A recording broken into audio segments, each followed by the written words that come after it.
Chris, and today I'm going to share one of the biggest mistakes that I actually keep making in my career. This is not a mistake that I've made once, it's one that I've made many times in different contexts, and I wanted to share a lesson that I've had to keep consistently learning. So this is not me saying, hey, here's one thing I did it and everything's great. This is me sharing an ongoing process, something I'm still working with. And really, this all centers around a conversation I had with a coaching client I've been working with recently. And we were talking about how he was feeling quite overwhelmed. There was a lot of things he was trying to do. And it became very, very clear very quickly. He was trying to do way too much with his patients. And it reminded me, and I shared with him my experience of going through a similar thing. And afterwards I reflected and I thought, oh yeah, I've gone through this more than once, and I continue to go through it sometimes. So I wanted to kind of share the three sort of phases that this has happened to me so far and what I've learned through that. And this is relevant for whether you're a brand new graduate or you're a clinic owner with a whole bunch of associates or anywhere in between. So the first phase for me was really very early on when I graduated. You know what it's like. You have the imposter syndrome. You feel like you've got to have all the answers and be an expert. Suddenly being paid a professional wage, and you don't have the safety blanket of tutors. People don't know that you're a student, that you're new, and you're trying to appear way more confident than you actually are. And the mistake I made there was that I thought I had to have all the answers, no matter what came up. So if a patient brought up another health issue, I would jump in there with some sort of half-formed opinion. Or if they asked me a question about something, I felt like I had to know it. And then if I said, you know what, I'm not sure, they would suddenly realize Chris is a fake. He doesn't know what's going on. He doesn't know what he's talking about. And, that imposter syndrome would come real. And fortunately, over a couple of years, I learned that actually you can say you don't know. And that's absolutely fine. Hopefully the problem they're coming to with, you at least have some of the answers. And if you're qualified as a chiropractor, you do. So don't worry about that. But if they come with another issue, it's perfectly fine. And I more and more say, you know what? I don't really know. That's not my area of expertise. I may have a bit of an opinion, but I will tell them, if I was in your shoes, this is probably what I would be thinking. This is what I might suggest if a friend or family brought that up, but really, this isn't my area. So not trying to have all the answers, trying to fix all the problems myself, actually became much more relaxing for me. I got to drop that imposter syndrome a little bit. The pressure wasn't on. And I saw that, if anything, patients respected me more and trusted me more for saying, I don't know. So feeling like you have to try and do everything yourself with every problem they bring up, you don't need to do that. So eventually I learned that lesson. And, I thought things were doing fine, and I've learned it and I don't have to worry about that. And then after a few years, I realized I kind of needed to learn it again in a different context, because I'd started to feel like I was kind of overwhelming my patients sometimes with lifestyle advice, or I was throwing too much at them in terms of technique. And realizing after a while, I reflected, I'm trying to do everything about this problem. So I'm not trying to, fix all the problems in their life. I've focused down to the ones that I know I can help with and they've asked for help.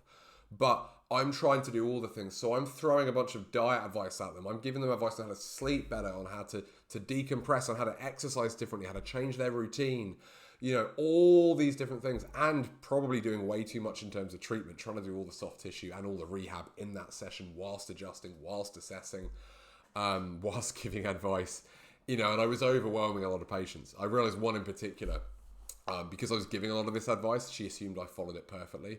And she asked me once, she said, I've got to ask Chris, what's your vice? Because you don't smoke, you don't drink, you don't eat sugar, you don't have carbs or gluten, you don't have any unhealthy snacks, you exercise well, you don't have caffeine. And as she's saying this, I sat there going, I do nearly all of those things. But because I talked about them a lot, I'd seem like I was getting, I'd obviously come across as a little bit preachy because she assumed I hadn't done any of those. So that was kind of a wake-up call for me. But also realizing that I don't have to fix every aspect of every patient's issue. So realizing I don't have to do it all myself, I could then start to refer out. And I've actually found a lot of people worry with referring out. You refer to another practitioner or another clinician that, the patient will leave, they'll go see them. My experience has been the more I refer out, the busier I have been, the more patients trust me. I have several patients who I've referred to 4 or 5 different practitioners over the time working with them. And if anything, they're worried about me feeling like they can't come back to me. They will be checking like, you're still my chiropractor, right? Like I can still come back and see you. And I'm going, yes, like of course. I can help with this aspect, but these people are experts. I might give you some basic advice here to signpost you, but if you really need some help with your diet, like I'm not the guy to help with that, but I know somebody who is. So building a network and not trying to address every element of the problem yourself, that made a big difference for me. So clinically, that was sort of the second phase. And often if you've been out a few years, that's where you may find yourself. The last one, and this is something that relatively recent for me, is we've been mentoring most of the chiropractors, nearly all in fact, who join our practice start as new graduates. Many of you will know me from the PRT program leading the communication module. So I do a lot of work with new graduates. It's a passion of mine. And the mentoring aspect is something I really love. But something I learned only a handful of years ago is I came to realize, you know what?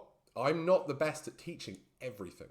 Now, obviously communication, that's my jam. That's my thing. That's what I put loads of effort into analyzing and deconstructing and working out. Why does this work? Why doesn't that work? What am I actually doing here when the patient has that response? So I can teach that very, very well. And obviously I've put a lot of effort into doing that over the years for many other chiropractors as well. But certain things I'm not great, particularly adjusting. I'm not a very good adjusting tutor. I like to think I'm a good adjuster, because all chiros do, but I do it quite instinctively. And it's not something that comes naturally to me, especially if I'm treating somebody who has a very different build to me. Their mechanics are different. It's very hard for me to know what they should be doing rather than me telling them do it like I do it. So not trying to teach them everything, not trying to do it all myself. Now, when a new graduate comes to see us, one of the things we do straight away is we find an adjusting seminar for them to go on. And I will recap that with them and I'll help them where I can. But I will say, I'm not an expert in teaching adjusting. These people are. Instead of spending loads of time and energy not doing a very good job at that, I will outsource that. I will pay for you to go see this person. They'll learn way more. And frankly, the amount of time I could have spent doing that is worth so much more to me than the cost of the seminar or the accommodation or whatever the small relative amount it would cost me to do that. So for those of you who are clinic owners, have a real hard think about, are you doing too much? And are you trying to do everything yourself when it comes to either training associates or running a practice? Do you need a practice manager? Do you need somebody who you can delegate more work to? Do you need to bring somebody on to do the payroll? Heck, do you need cleaners? Like, it doesn't have to be a great big thing.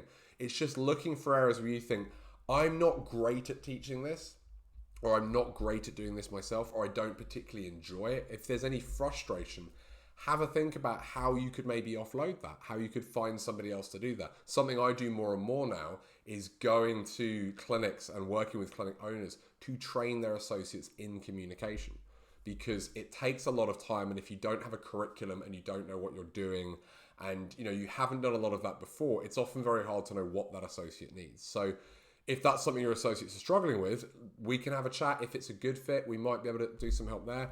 If it's other areas, maybe you love teaching them the patient management and communication, but like me, you struggle with adjusting or the assessment or the rehab. There's plenty of experts out there who teach this stuff for a living. So for those of you who have a bigger team, who have your own practice, sit down and think, am I trying to do everything? Are there maybe some areas where I could outsource this or delegate it, spend a little bit of money, but get a lot more, energy back and get a lot more time back potentially as well? So to sum it all up, the lesson today is, are you trying to do everything yourself? And if so, is there a way you can try to outsource that? Whether it's with a patient, you can outsource the dietary advice, you can outsource the exercise, whatever it might be. So don't try and do everything yourself. Don't be like me, a sort of recovering perfectionist and workaholic who's tried to do way too much. Because trust me, it just leads to stress. And if I didn't recognize that when I did, by now I could quite easily be burned out. And I don't want that for you. The world needs way more chiropractors already. There's not enough of us. So I want all of us to have really long, fulfilling careers and be the best for every patient that we can be. So if you need some help, reach out. If you're struggling with something and it's not communication, but you just want some advice, you're not sure where to turn, just drop me a message. I've probably put more people who've reached out to me for help in contact with other coaches than I've taken on myself. So if it's something else that you might need, there's plenty of people I may be able to signpost you to as well. Or if it's just you just need some advice, There's plenty of us out there. Colleagues and chiropractors generally love helping each other. So that's today's message. Do reach out if you need anything. Don't try and do everything yourself. So hope that's helpful. Hope that resonates for you wherever you're at. And as always, anything you need, just drop me an email. Take care, guys.